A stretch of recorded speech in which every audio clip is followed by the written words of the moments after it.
What's up, guys? Today I am going to tell you guys everything that they do not tell you about orthodontic assisting. I do videos on orthodontic assisting, motherhood, parenthood, along with the marriage, so go ahead and subscribe if you're interested in those things. All right, let's go.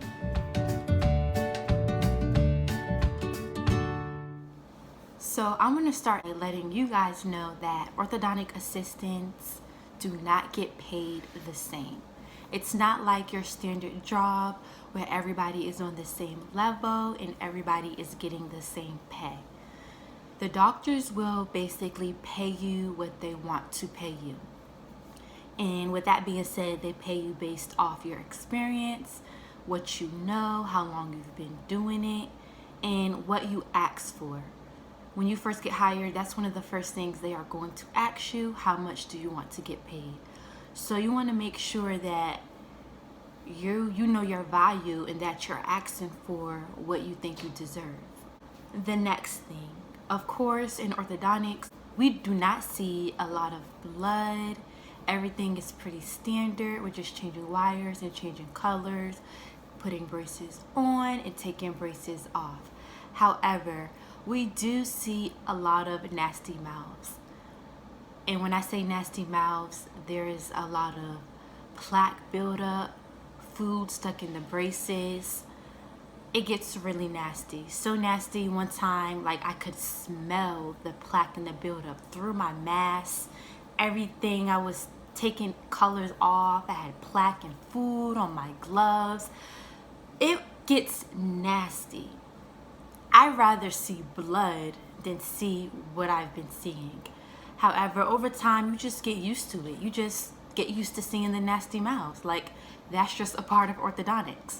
But you don't see it all the time because you do have patients who brush pretty well. But those that don't, it gets nasty. As an orthodontic assistant, you'll find yourself doing majority of the explaining simply because you're with the patient majority of the time.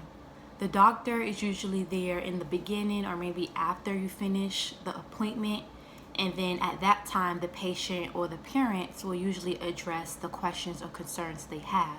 However, you find yourself answering most of the questions and concerns because while you're working on the patient, they'll ask you questions while you're working. Like, they will forget to ask the doctor, or if they don't forget, they'll just only have questions while you're working. As well as with the parents, while they see you work on their child, they'll be like, why are you doing that? Why does he need that wire? Why are you putting like a chain on? So as an orthodontic assistant, you just have to be quick on your feet because you're going to find yourself answering all of those questions. So you want to make sure you know why you're doing certain things, you know, how it's going to be helpful for the patient. And then the one famous question that we always get is, how much longer? When am I going to get my braces off? And usually the doctor will answer that question, but when the doctor is away, I always address the parents and the patient based off what's written in the chart. So most of the patients, they already have a treatment plan. So in that treatment plan, they will give you the estimate time of how long they're in braces. However, I always reiterate to the patient as well as the parents that this time that was given and that's in the treatment plan is always an estimate, because teeth, they have a mind of their own, and your treatment can either be quicker or longer than what's expected. For example, I've had a patient, was expected to keep braces for 2 years. However, they wore their rubber bands like crazy. They did a great job and they ended up getting their braces off early. So you never know exactly the time you're going to get your braces off, unless it's maybe like a couple appointments before you're done with treatment, and the doctor can give you a more ideal answer when they look at your treatment plan and they look at your teeth right then and there in the chair. The orthodontic assistant, I find that the adult patients are much more difficult than kid patients. Yes, we do see a lot of kid patients, but we see just as many adult patients as we do kid patients. And adult patients, they are more difficult simply because they're picky. You have adult patients They'll question the doctor's treatment plan, question certain things that you're doing, and wanting to change how things are done. Like, for example, like I can have a patient in the chair and they're like, I don't know why the doctor adjusted adjusted the wire for this tooth. I feel like this tooth should be pushed back or pushed up further. Little things like that they'll say, and then a doctor will may suggest something different. I don't know. They can just get really picky. And when they get picky like that, you'll find yourself having them in a chair longer than expected, going over their appointment time. And that's not something you want to happen. You do have some adult patients who are really sensitive, so you have to consciously, make sure that you're being gentle with adult patients as much as you would with a child who's really sensitive and really terrified. We do have more kid patients who are like sensitive and kind of scared when they first come in because they think it's going to hurt, but then they quickly learn it does not hurt, so they're fine after the first visit. However, I have found that adult patients, when they're sensitive, they will remain sensitive through the entire treatment. So every time they come in, you have to consciously, be gentle and work slow and just make sure that they're comfortable. So that's why adult patients are more difficult in comparison to kid patients, which is something that you kind of don't necessarily expect when working as an orthodontic assistant. So as an orthodontic assistant, full-time for us is 32 hours. It's not like your typical standard job where 40 hours is full-time. So that could be really bad if you expect to work every day and get, a certain amount paid every 2 weeks.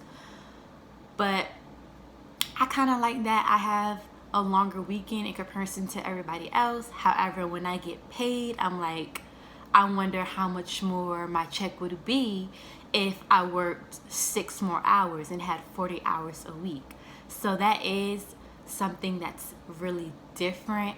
Right now, if I was to get maybe 40 hours a week, I would be bringing home like a couple $100 more than I would if I did not. In orthodontics, you do work with multiple doctors, so that's something that you have to get used to. Every doctor does things differently. So in orthodontics, when you first start, you have to not only learn all of the procedures, the instruments, the names, you have to learn how each doctor works. So that's just another thing you have to remember, which can make it difficult. But once you practice, you get used to working with the doctors, it kind of just comes as second nature. Like, you'll have one doctor working maybe Monday, Wednesday, another doctor working Tuesday, Thursday, or you may, like how I work sometimes, have both doctors on one day. So instead of trying to remember to work with one doctor on one day, you have to remember that you have 2 doctors the same day. So it could be any doctor and you have to do what they want when they come to your chair and you don't know which doctor you're going to get.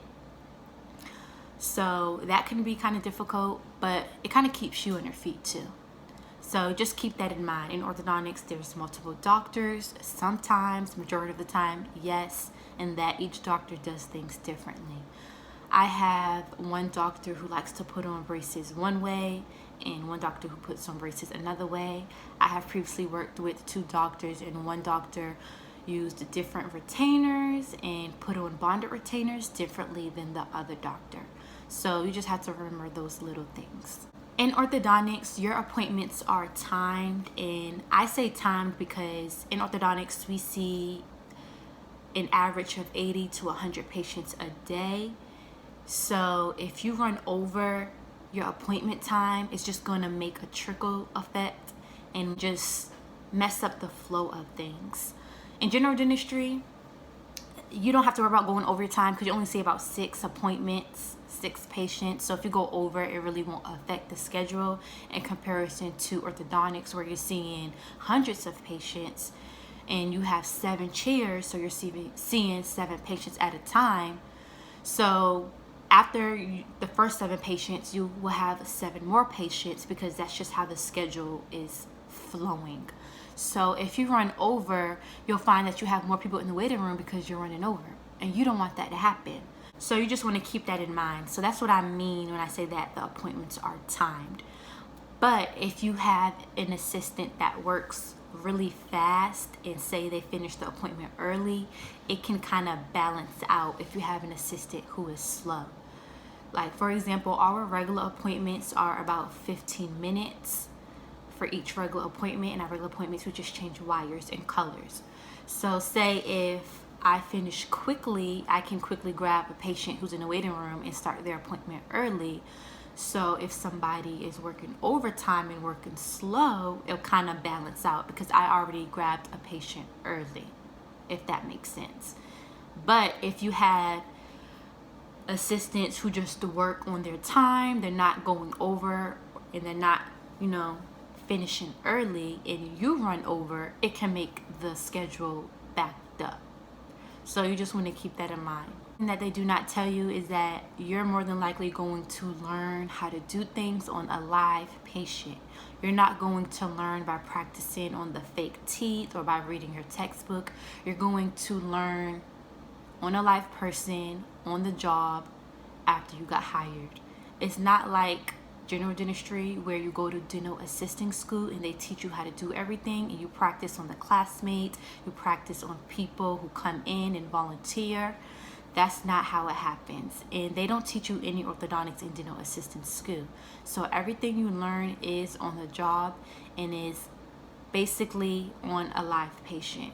So you want to keep that in mind. You're not going to learn by just reading and having the opportunity to practice in school. Which brings me to the next point that a lot of people do not know. You do not have to go to school to become an orthodontic assistant, simply because there is no school for orthodontic assisting. And in dental assisting school, they do not teach you anything about orthodontics. They may teach you a little terminology, but they don't touch on anything. Everything you learn will be on the job. So you want to make sure you keep that in mind. If you want to become an orthodontic assistant, basically just do your research and apply to different jobs. I have previously recorded a video on how to get hired as an orthodontic assistant, simply because that's the way you get the jobs. I will link it down below so you can watch that. But these are all the things that many people do not know and that they do not tell you about orthodontic assisting. If you found this helpful, like this video, comment any questions you may have, subscribe, and I'll see you in the next video. Bye.